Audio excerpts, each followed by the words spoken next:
Hi guys, Tom Morrison here, and today we want to give you the 3 best ways to stretch your lats. And also, if you have seen some of these before, we're going to make them even better for you as well, because there's little points that people miss out on. So, why can tight lats be a problem? If Jenny turns to the side for me, if she's needing to do a handstand or press above her head or just have healthy shoulders in general, if we make all her lats tight and really tighten down there, it's going to pull everything in the front. And that's why people can end up feeling like they've got an impinged shoulder, because all of this tightness here is actually hindering her range of motion. Whereas if we open all of that up, we get freedom of the shoulders and we get shoulders that actually move well. So how do we actually open them up? Well, we want to have a bit of a wiggle in positions that stretch the lats. So, very first thing, if you have a door frame or a rig post like we're using here today, you can reach up and over and then you lean yourself out to the side and you should feel a nice stretch along the side here. Now, if your shoulders, your lats are considerably tight, you'll probably find that it's quite uncomfortable to get yourself right through here as Jenny has. So you'll need to be a little bit further back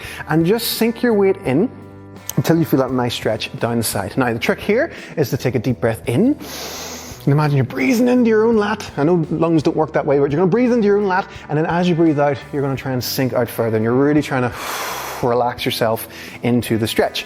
Then from there, as you can notice what Jenny's doing here, quite naturally, it's just to want to actually move around. So have a wiggle in this position and feel where it feels tight, where it feels limited, and just move yourself around. Make sure you do both sides. This is one as well. If you're noticing you're always having problems with one shoulder, when you do this, really assess it left to right to see if one side's a lot tighter than the other, and you'll probably find if that's the case, if you spend more time on that side, things will start to balance out from there. So again, you breathe in to the lat as much as you can, and as you breathe out, you try and sink yourself further, and then you move your torso in and around in order to make the stretch a lot better. Make sure you do this at least 3 times, so you go back to the first side again and then do that stretch again, or you can combine it with some of these next ones that we're about to give you.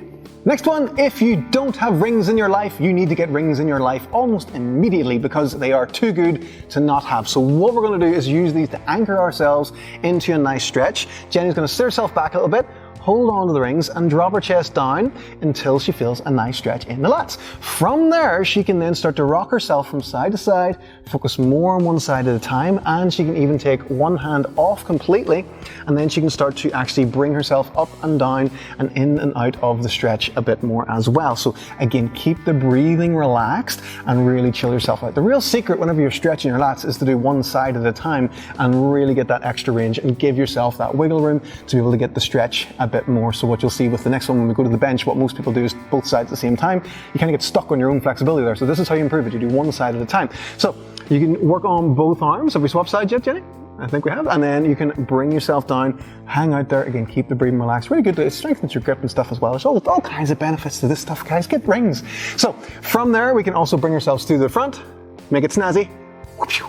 Look at that, seamless. And what Jenny can start to do is actually rock her entire body over to the side and really start to get that similar to the rig stretch, that same sort of angle, but because she's actually hanging on now, the shoulder's being pulled out that bit more, it just makes it that wee bit more intense. So she can rock herself from side to side, and again, keep the breathing relaxed the whole time and really work on getting those angles so that you're going to improve your overhead position, so you're going to improve your shoulder flexion.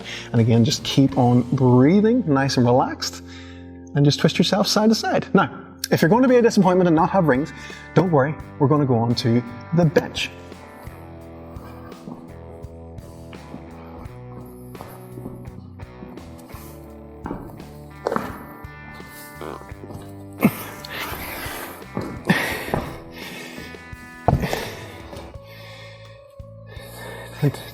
I think we have enough benches. So, this is the most common stretch that you'll see done for the lats. So what Jenny's doing is she's sinking herself back, and Jenny quite clearly does not have any restrictions in her lats whatsoever. What you'll see most people doing of this, if Jenny comes up a little bit here, is they'll be kind of stuck there and they'll not be able to sink themselves down any further. So like I said earlier, if you're doing both sides at the same time, you're just going to get stuck. You're not really going to make any gains there. So what you want to do is swap it up a bit, go one arm at a time, and again, deep breath in and then sink yourself down and let your body move in order to get a better stretch. And again, breathe out, keep yourself nice and relaxed as you're doing that, and then swap sides and then sink yourself down On the other side, get that nice stretch, good feeling in the lat. Even if you wanted to sort of scoot your knees over to the side a bit and walk yourself off at a bit of a diagonal, you can get that same similar kind of stretch that you were getting with the rig and that you were getting with the rings as well. You can do that with the bench. Remember, muscles just don't go forwards and backwards. There's all different ranges you can start to sneak into.